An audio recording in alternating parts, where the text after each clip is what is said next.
Well, joining us today on Phoenix TV is defenceman Luke Boothroyd. Luke, welcome again to Phoenix TV. How you doing? You alright? Now, just having a quick look at the old face there, there's a little bit of a mark under the nose, and that happened in the last game against the Nottingham Panthers, didn't it? Just tell us how it happened, Luke.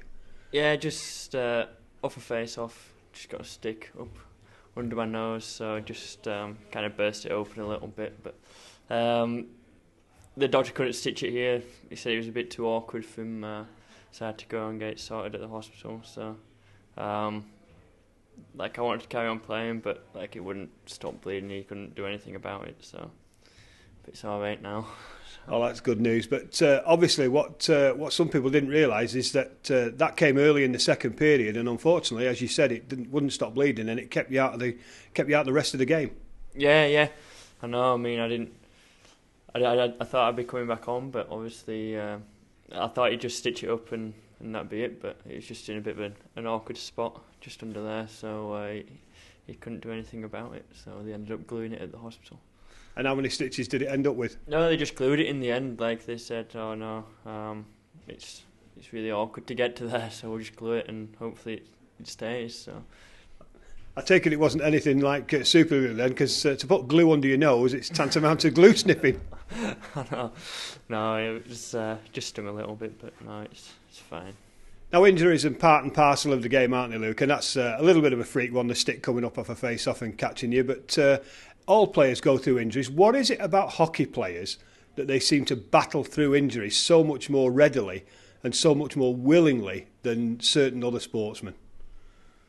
Good question. I don't know. I mean, I always try my best to play. Whether it takes a lot to be hurt to not play. If people physically really can't play, whereas in hockey normally if people are a bit hurt but you can still go out there and play, then they'll go and play. Whereas in other sports sometimes they'll take the day off, what have you. But no, I mean I always want to play, so I don't really want to sit watching if I know that I am able to play. Does it speak volumes then about the team ethic about ice hockey? Because you said there that some players, in other sports or whatever, might just take a day off. You might see a footballer or even a rugby player. If he gets a knock and he'll think, well, I just need to rest it, so he'll sit out a game. But that rarely happens in hockey. Is the team ethic that much stronger, or is it just something about the game? It's a macho game. I'm not sure. I mean, I know, in the setups in football and rugby, they've got a lot more personnel on the medical side, which are more advising players. Whereas in hockey, definitely in England, there isn't that personnel, and it's more on the back of the player who makes the decision. And I'm sure it's in the same in football and rugby that those players would want to play. It's just that they've got the personnel advising them not to, advising the club not to. Whereas hockey, it's the player deciding, well, yeah, I want to play, so I'm going to play. Maybe it's a case of everyone's just that little bit more loopy in hockey. Maybe that as well. Now let's get back to games now, and obviously tonight we've got a tough game against the Coventry Blaze, but then coming up on next weekend, it's a double cup weekend away to Hull, your former club, where we go with a healthy 4-0 lead in the Knockout Cup. And then on the Sunday we come back against Basingstoke with a 3-goal lead following Wednesday's game. But I take it the Phoenix won't be taking either of those games for granted. No, I mean, I know we're 4 goals up, but we was in Coventry the other week, and I think we was maybe 6-2 up and managed to lose that one 7-6.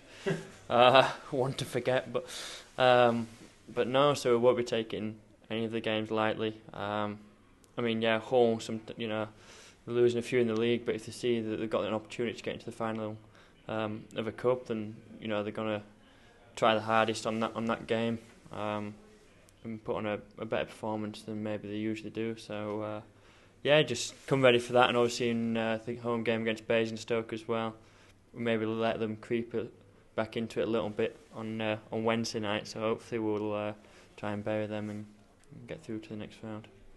Now, of course, you played for the Hull Stingrays for a number of years. They're having a bit of a Jekyll and a Hyde season, aren't they? Because they've lost way more games than they would have liked, but at the same time, they've pulled out some excellent results of late. They've won in Nottingham, and last weekend, they went and won in Cardiff, so they can't be taken overly lightly, can they? No, I mean, that's what I mean. Like, anyone can beat anyone on a given night. They always seem to, they'll lose a few, but they'll get the odd games when they'll, like as you said, like they beat, like the other year we beat when I was playing for them, they beat Nottingham like 2-0 in Nottingham, and they have the ability in the players to go out and turn teams over like that. Not to take them lightly at all. And, so I guess the key then in the game in Hull next week, and obviously you'll be looking forward to that one for obvious reasons. I guess the key is keep them quiet for the first 10 minutes or so. Yeah, just get on top of them right away. Don't let them get any momentum at all. We're just going to go in and play our game, not change anything, and just try our best, really. Of course, if the Phoenix get through that game against Hull and then triumph over Basingstoke, it does throw us into more fixture congestion, because we'll then be in the final of the Challenge Cup where we would meet the Belfast Giants, so that would be more travelling. And if we get past Hull, then it's a home and away game each against the Newcastle Vipers, with the game in Newcastle would be staged at Whitley Bay. And I guess that grimace has just answered the question. How would you be looking forward to a potential another game in Whitley Bay? Not very excited for that one, really, but but it's always I played theirs in juniors, and when I played ENL and stuff. So like it's not always that bad to me, but like all the imports just can't believe it. And, but like from now playing in all the Elite League rinks, which are all obviously really good rinks, going back to that is just. It's a little bit of a shock, but at the end of the day, just get on with it. But I mean, the fixtures coming up just going to make it a bit of a hectic schedule coming up. So just have to everyone look after themselves, like in the gym and eating and getting enough rest. So just try and win as many of those games as we can.